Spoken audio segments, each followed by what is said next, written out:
français, s'il vous plaît. En français, parfait. Donc, chaque équipe dispose de 20 minutes afin de présenter son cas au juge. J'ai ajouté un carton pour les 10, les 5, les 2 dernières minutes et les 30 dernières secondes de la présentation. Lors des 10 dernières secondes du discours, j'indiquerai à l'aide de mes deux mains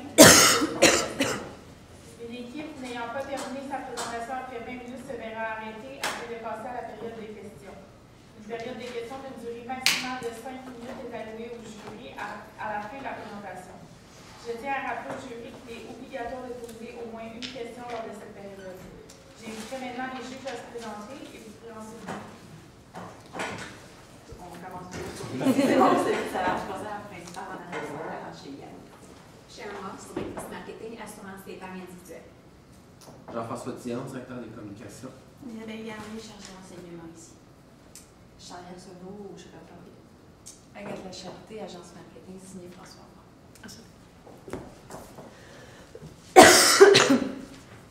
C'est à vous, à commencer en effet. Parfait. 9 millions. 9 millions de Canadiens font partie de la génération Y. Cela représente 9 millions de possibilités pour votre entreprise. On se rend compte que le milieu des assurances-vie est un milieu avec une image un petit peu mitigée. On sait que de magasiner une assurance-vie représente plutôt un fardeau plutôt que quelque chose d'amusant. On sait que c'est quelque chose qui est un peu, qui a une connotation un petit peu négative parce que de magasiner une assurance-vie, finalement, c'est pour quelque chose de négatif. Donc, par contre, l'assurance-vie, c'est la clé dans la vie, justement. On en a besoin d'une assurance-vie, que ce soit pour nous protéger nous, mais aussi pour protéger nos proches. Puis on sait que la génération Y veut vraiment protéger sa famille, protéger ses amis, protéger ses proches. Donc, voilà pourquoi c'est autant important que la génération Y magasine une assurance-vie. C'est pourquoi aujourd'hui, vous nous avez confié un mandat justement par rapport à ça et que nous allons y répondre avec plusieurs stratégies qui vont en fonction de ce mandat-là. Je vous présente mon équipe, Alexandre Abel, Samuel Cadet et moi-même, Vicky Tremblay.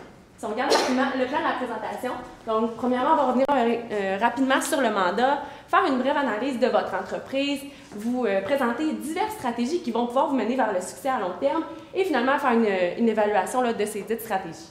Donc le mandat, justement, on veut accroître les ventes d'assurance-vie vraiment vers la génération Y, vers les 18-25 ans dans tout le Canada. Donc, juste vous mentionner bien rapidement, nous, on a dirigé beaucoup de nos stratégies vers le Québec, mais c'est des stratégies en général qui vont s'appliquer vers le Canada aussi, qui vont pouvoir aussi s'apparenter, parce que puisqu'on vise une génération, non un type de personne en particulier, c'est vraiment une génération. Donc, c'est des stratégies qui vont pouvoir s'apparenter partout dans le Canada. Faire une présentation, une analyse de l'entreprise en ce moment. En ce moment, c'est sûr que l'image de l'assurance, c'est une image qui est mal perçue par les gens. C'est une image, en fait, que comme mon ami Vicky l'a dit, c'est quelque chose qui ne veut pas dire quelque chose de bien, c'est quelque chose qui a rapport à un incident.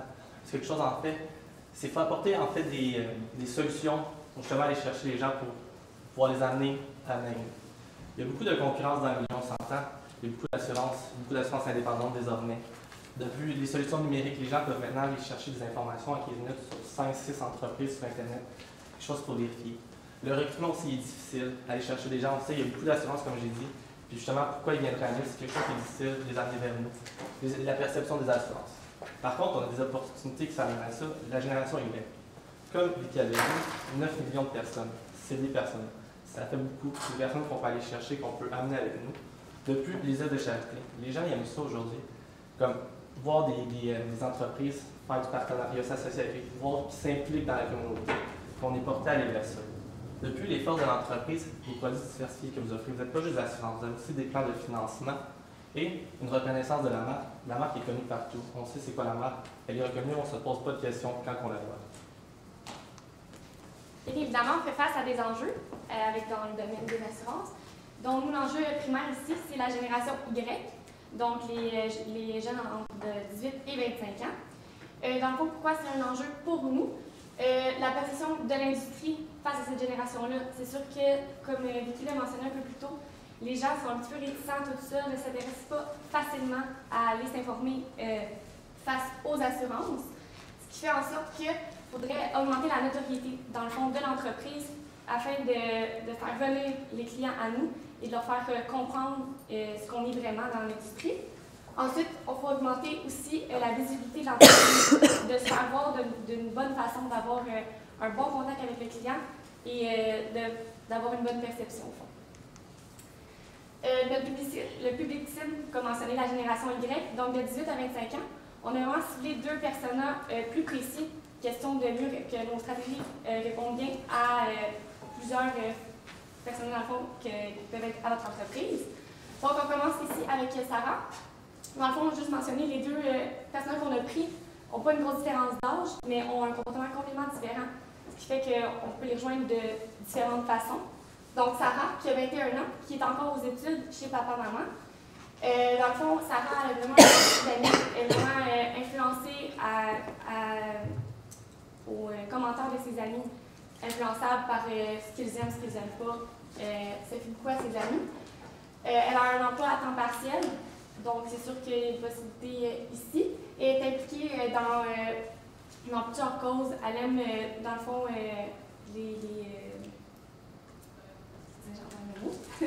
les œuvres de charité, excusez-moi, les œuvres de charité. Donc, elle est vraiment impliquée de ce côté-ci. Et de l'autre côté, on a Janie, qui est un petit peu plus vieille, 23 ans, quand même pas une grosse différence, mais vraiment plus avancée dans la vie. Donc, elle vient de s'acheter un condo. C'est une jeune entrepreneur qui se lance en entreprise. Elle a un enfant à sa charge et est en couple, donc un mari à s'occuper et un enfant. Donc, lorsqu'on a voulu développer des stratégies pour vous, on s'est rendu compte qu'il y avait plusieurs choses qui étaient vraiment cruciales à prendre en compte. Donc, des choses qu'il fallait aller, sur quoi il allait falloir pousser dans nos stratégies. Donc, premièrement, la génération Y aime beaucoup aider leurs proches, comme je vous le mentionnais un peu plus tôt. C'est quelque chose qui leur est crucial. Donc, c'est pourquoi, c'est sur ça qu'il faut miser pour les amener à se procurer une assurance vie. C'est vraiment ça qui va faire la différence à leurs yeux de « Ah oui, moi, je vais vouloir protéger mes proches s'il m'arrive un incident ». Ensuite, le en ligne, hors ligne. Donc, comme on le mentionnait, la génération Y, oui, aime beaucoup regarder sur le web les différentes possibilités et tout, mais on aime avoir un contact personnalisé aussi au final. Donc, par la suite, vouloir aller se procurer notre assurance vie en rencontrant directement la personne. Donc, c'est ça qu'on va vouloir faire. Donc, oui, on évalue les différentes options, mais par la suite, on s'informe en personne. Les différents besoins de la génération, comme je le mentionnais, la génération Y, justement, veut aller aider son prochain, veut mise sur les œuvres de charité, etc.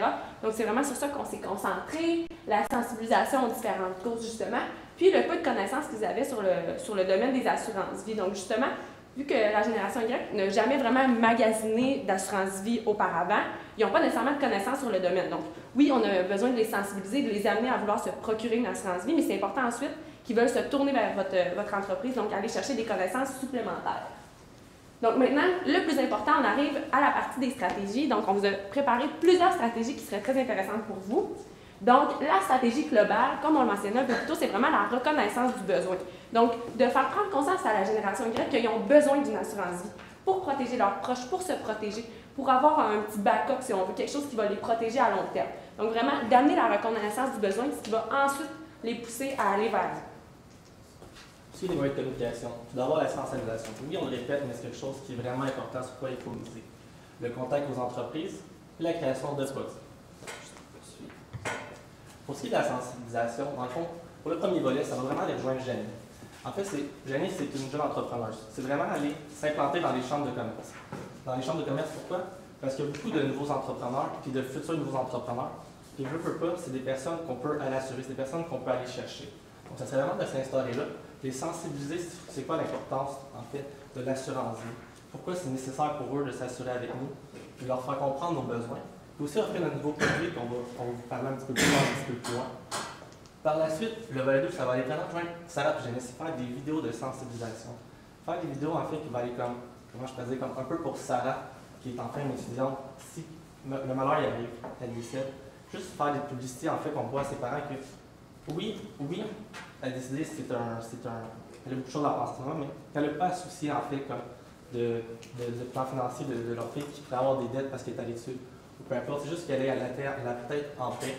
Puis, un peu comme pour Janie, qui a un couple, son mari meurt, elle n'a pas un fort revenu, elle commence en entreprise, juste montrer que, justement, comme j'ai dit, elle peut se concentrer sur ce qui est important en ce moment, son petit garçon, elle peut continuer à avancer, puis se préoccuper, en fait, de les funérailles qui peuvent survenir, des choses, tout ce qui est à côté de ça, mais côté financier, elle n'a pas à s'en soucier. De plus, de la façon qu'on peut aller les rejoindre, c'est par les publicités YouTube. Il ne faut pas négliger YouTube. Pourquoi? Le nombre de trafic qu'il y a sur ça, c'est vraiment important. C'est c'est des vidéos qu'on peut aller plugger juste avant les vidéos principales qu'on va aller rejoindre, tout dépendant de ce qu'on va regarder sur YouTube. Des publicités sur tout.tv et Illico. En fait, des émissions à la télévision comme Unité 9, 19.2, Vol 920, parce qu'on justement on peut aller passer nos publicités pour aller chercher les gens sur la sensibilisation. C'est une segmentation qui est précise. Puis, sur ces sites-là, on peut aller faire un drive to web, justement, il faut venir pour qu'ils reviennent sur notre site Internet, il va directement sur notre site Internet. Pour ce qui est de notre deuxième moyen de communication, nous, on est allé vers, dans le fond, un contact aux entreprises. Donc, on se concentre vraiment sur les entreprises. Et qu'est-ce qu'on a considéré important de faire, c'est de se concentrer vers les entreprises qui ont des jeunes employeurs, qui ont beaucoup d'employeurs de la génération Y. Donc, on va les rejoindre directement dans les entreprises. Dans le fond, c'est sûr que les entreprises qui sont plus axées vers les domaines fixes, on peut arriver là plus jeune et finalement monter dans la hiérarchie de l'entreprise. C'est vraiment les entreprises dans lesquelles on voudrait plus se placer, question d'avoir à long terme nos clients. Donc, dans le fond, notre stratégie, ça serait d'aller dans les entreprises, directement à l'entreprise, à les rencontrer.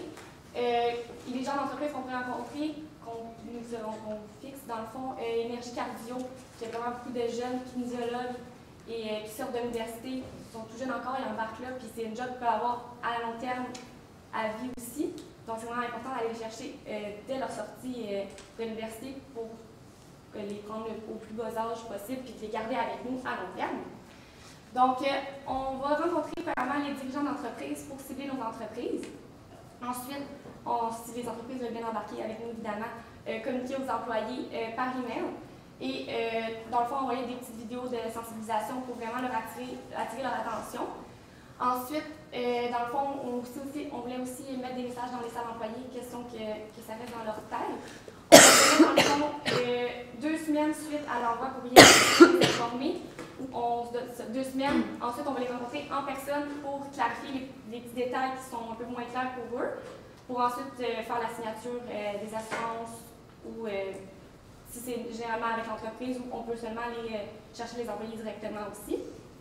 Les entreprises visées, comme j'ai précisé, l'Énergie Cardio, il y a aussi les services téléphoniques tels que TELUS, Rogers, Vidéotron. Il y a vraiment beaucoup de jeunes entrepreneurs, employés dans les entreprises. Il y a aussi Sobase, c'est un petit peu plus gros, mais il y a quand même beaucoup de jeunes qui sortent de l'université qui sont attirés vers ce genre de compagnie. Et pour les centres sportifs, l'Énergie Cardio, comme je dis, il y a le Nautilus Plus, excusez-moi aussi, qui engage beaucoup de jeunes pour du long terme. Donc finalement, le dernier volet de notre stratégie, la création de nouveaux produits. Pour vous, on a développé 2 nouveaux produits qu'on pense qui pourraient vraiment être intéressants justement pour la génération Y. Donc premièrement, le premier volet qui va plutôt rejoindre Janie, donc vraiment en visant les jeunes entrepreneurs. Vous nous avez mentionné que votre entreprise fait aussi justement des solutions de prêts et tout pour les personnes. Donc c'est justement de miser sur un duo prêt et assurance. Donc, par exemple, la personne qui décide de prendre un prêt avec vous va avoir un rabais sur son assurance. Donc, disons un prix, par exemple, disons que le prêt qu'elle rembourserait à chaque mois serait de 200 $ et son assurance, normalement, coûterait 50 $ par mois. Et là, ça pourrait être un forfait de 230 $ par exemple. On sait que les jeunes entrepreneurs, souvent, n'ont pas beaucoup de sous. Donc, d'avoir un rabais, ça permet aussi encore là de diminuer les coûts. C'est plus intéressant de faire affaire avec vous directement et d'avoir les deux d'un même coup. Et justement, tant qu'à faire de se munir d'un prêt, pourquoi pas prendre l'assurance en même temps? On sait que justement, lorsqu'on prend un prêt, par exemple, pour développer notre entreprise, c'est un prêt qui est majeur, donc on ne veut pas justement, s'il nous arrive un pépin, laisser notre entourage dans la misère. Donc l'assurance-là est vraiment nécessaire.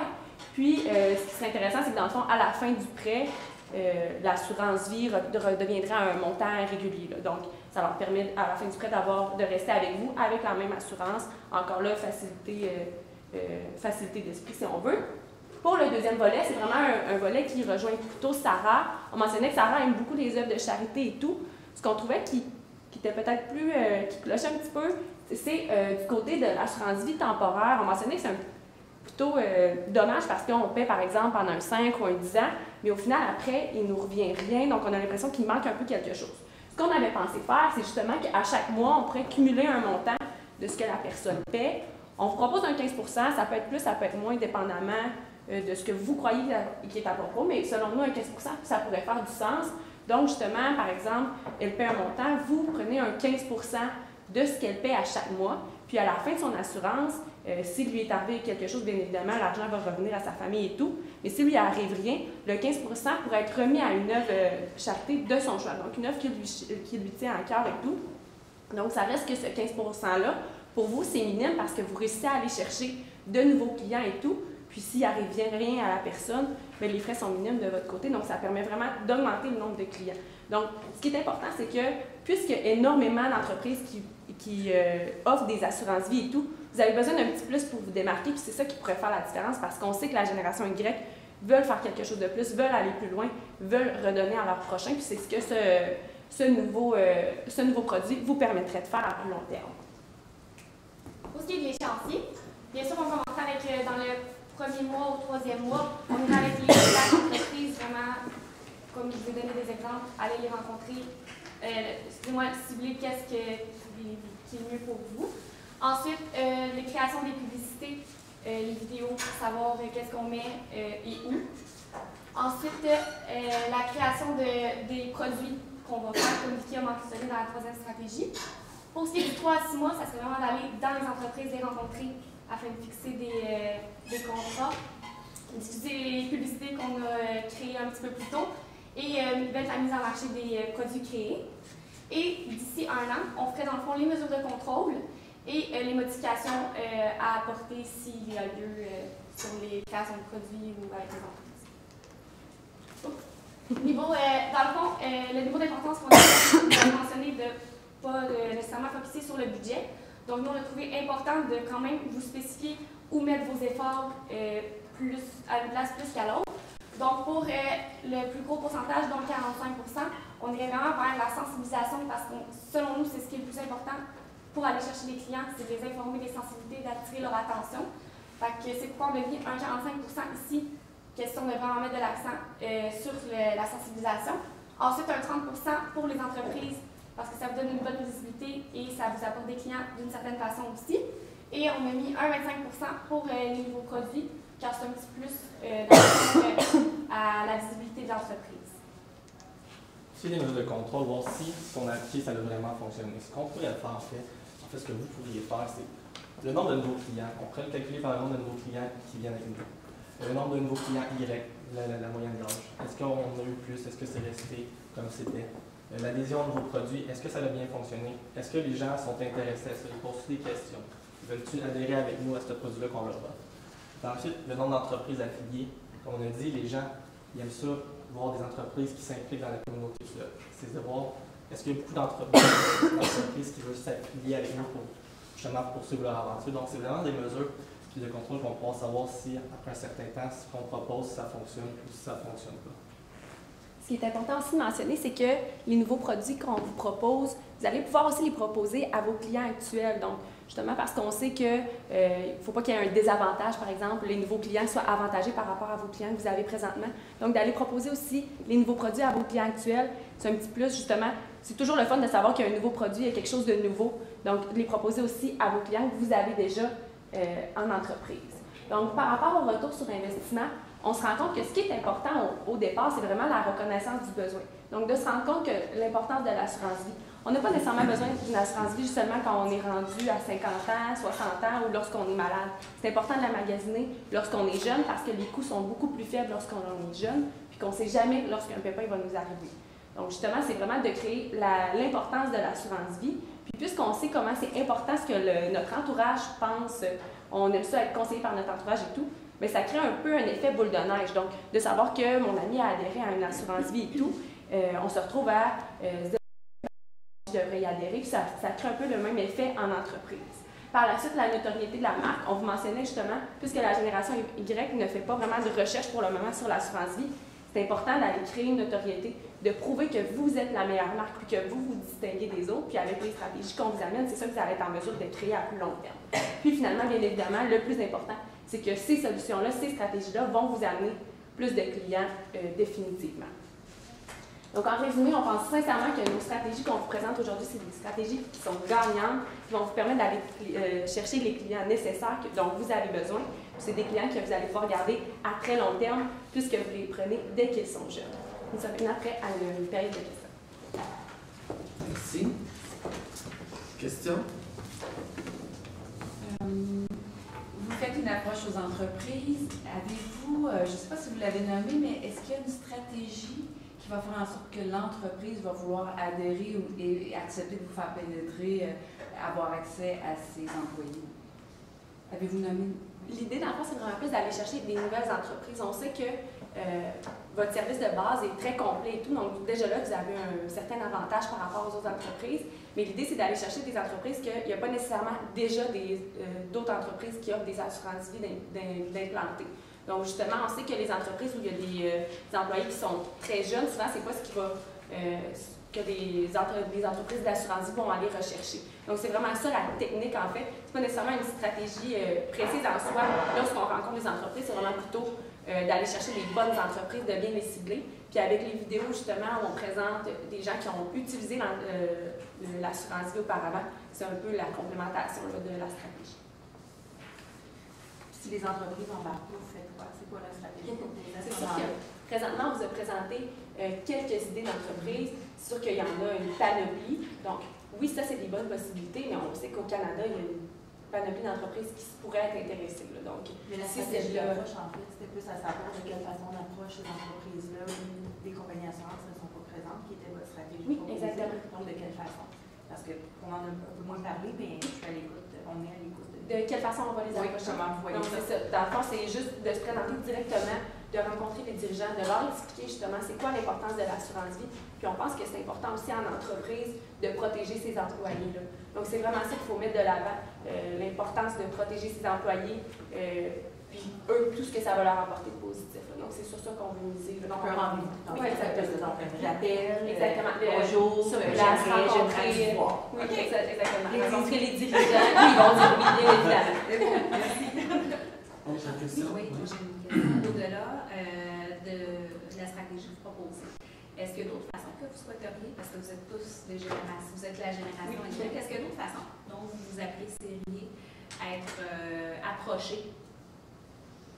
En fait, c'est sûr qu'on nous mentionnait que les réseaux sociaux, c'est pas nécessairement la bonne plateforme pour parler des assurances-vie. Par contre, c'est sûr que c'est une plateforme, c'est la plateforme qui est la plus consultée là, par notre génération. Donc, c'est sûr que je pense que c'est plutôt, c'est pas nécessairement de ne pas du tout aller sur les réseaux sociaux, mais c'est plutôt de faire la bonne approche. Donc, selon nous, les réseaux sociaux pourraient quand même représenter là, une bonne possibilité si c'est bien abordé. C'est ça, comme Vicky a dit, juste être présent en fait, parce qu'on sait les réseaux sociaux. Aujourd'hui, tout le monde est présent sur ça, tout le monde va sur ça. Donc, c'est juste pas nécessairement comme pousser en fond, comme faire de la publicité sur ça, mais juste comme être présent pour que les gens puissent savoir qu'on est sur les réseaux sociaux, que si jamais il y a des personnes qui ont des questions, qu'on puisse leur répondre de toutes les manières. Ça veut dire quoi être présent? Oui, J'ai du mal mais- à Si on ne fait pas de vente, Parce que si on n'est pas... c'est ça. Mais Comment en fait, c'est juste Comment vous parlez? comme un groupe, quelque chose que les gens peuvent juste venir chercher l'information sur votre groupe. Aussi, ils ont des questionnements. Je veux pas, les gens aujourd'hui, ils ont plein de façons de justement poser des questions, demander des questions. C'est pas nécessairement aller sur le site, des fois ils vont y aller sur les réseaux sociaux. C'est juste d'être présent, puis mettons, ils ont des questionnements, c'est de leur répondre en fait. Et vous faire vendre via les réseaux sociaux, ça vous hérisse le poil ou ça vous fait Pardon? Vous faire vendre des En produits fait, financiers? c'est pas faire de la vente, c'est juste. Non, mais je vous demande, vous, Ouais. votre opinion personnelle. Si vous, IA arrive et essaye de vous pousser un produit via les réseaux sociaux, ça vous fait quoi? C'est Comme je mentionnais, c'est pas nécessairement. Dans le fond, c'était mentionné que l'approche des réseaux sociaux n'était pas nécessairement idéale. Mais selon nous, oui, c'est possible de vendre sur les réseaux sociaux, puis c'est possible de bien le faire. Je pense pas que ça nous irrite tant que ça. Comme je le mentionnais, c'est vraiment plutôt l'approche. Donc, le faire de la bonne manière. C'est sûr que c'est une vente poussée, là, ça, c'est plus désagréable, mais je pense que c'est de la porter d'une manière que c'est plutôt vous avez besoin de notre service. Donc, on peut vous aider, donc ça peut vraiment vous être utile, comme on le mentionnait, par rapport aux vidéos ou quoi que ce soit, donc de prouver que la génération Y ont besoin aussi d'assurance vie. Donc, que ça soit parce qu'on aime prendre nos propres décisions, on le sait, donc que ça vienne de nous. Donc, vous, par exemple, vous partagez des choses sur les réseaux sociaux, mais c'est nous, au final, qui prend la décision, si on veut, de vouloir embarquer avec vous puis procurer une assurance vie avec vous. C'est ça la différence. C'est de ne pas faire une vente push. J'avais une dernière question. Oui. Au niveau de la stratégie, au niveau de la sensibilisation, j'aimerais ça vous entendre par rapport, vous parlez des vidéos et tout ça, ça serait quoi le message que vous nous proposeriez pour L'expression est terminée, pardon. Sauver par la